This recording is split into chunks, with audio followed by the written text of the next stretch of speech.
My name is George Miller. I am 69 years old. I live in Old Harbor, a small town near the sea in Canada.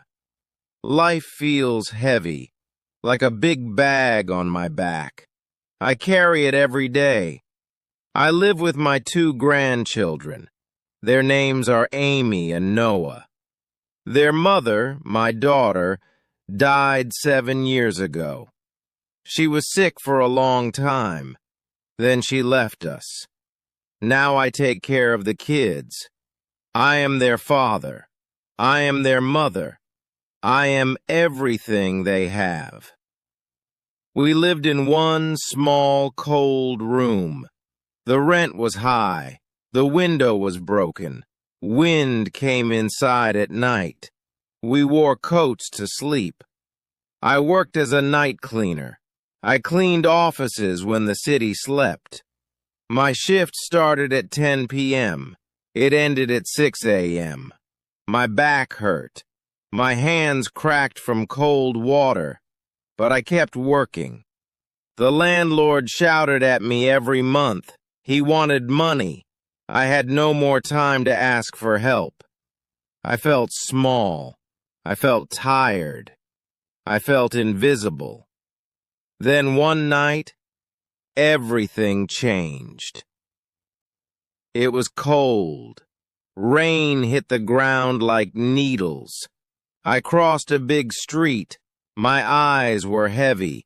My mind was full of worry for the kids. Then lights came. Fast. Too fast. A black car spun on the wet road. It screamed like metal fear. It hit me hard. My body flew. Then darkness. I woke up in a white hospital room. A doctor told me my legs were broken. Both of them. I could not walk. I could not work. Then the police officer spoke. He said the car hit the showroom glass too. 3 new cars were damaged. The driver ran away. They could not find him. The showroom owner wanted money for the loss. They said I was responsible. My heart dropped. How could I pay? I had no home now, no job now, no money now. I wanted to give up. I came home 2 weeks later. The kids tried to help. Amy cooked simple food. Noah washed clothes with tiny hands. The landlord kept banging on the door. Angry words followed every knock. We felt hopeless. Then one Tuesday morning, a soft knock came. Gentle, slow, different. A man walked in. His name was Mr. Harrison.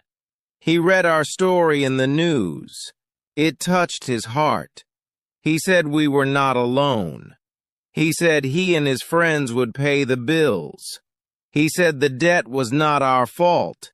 He said we were victims, not criminals. Then he said the words that saved us. We have a small empty house.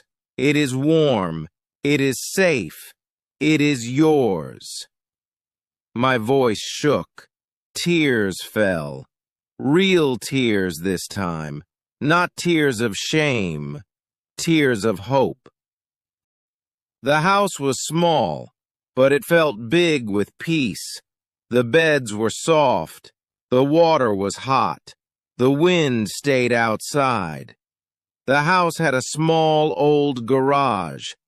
I told Mr. Harrison I used to be a mechanic. He smiled. He cleaned the garage with his friends. He brought tools. He told neighbors about me. Soon, people came. Slow at first, then more. My old hands remembered the work. They were slow, but they were sure. The people smiled when I fixed their cars. They said thank you. They paid me fair money. Now the kids laugh again. The house is loud with life. but it is a warm loud, not a sad loud. I still carry a bag, but not the heavy one. This one is light. It is full of love, not pain. Help came from a stranger. Hope came from a knock. A bad crash broke my legs, but it built a new life. And for an old man like me, it was not the end. It was the start. I hope you like this journey. If you want more stories like this, make sure to subscribe, like, and share the channel. You are welcome to come back anytime.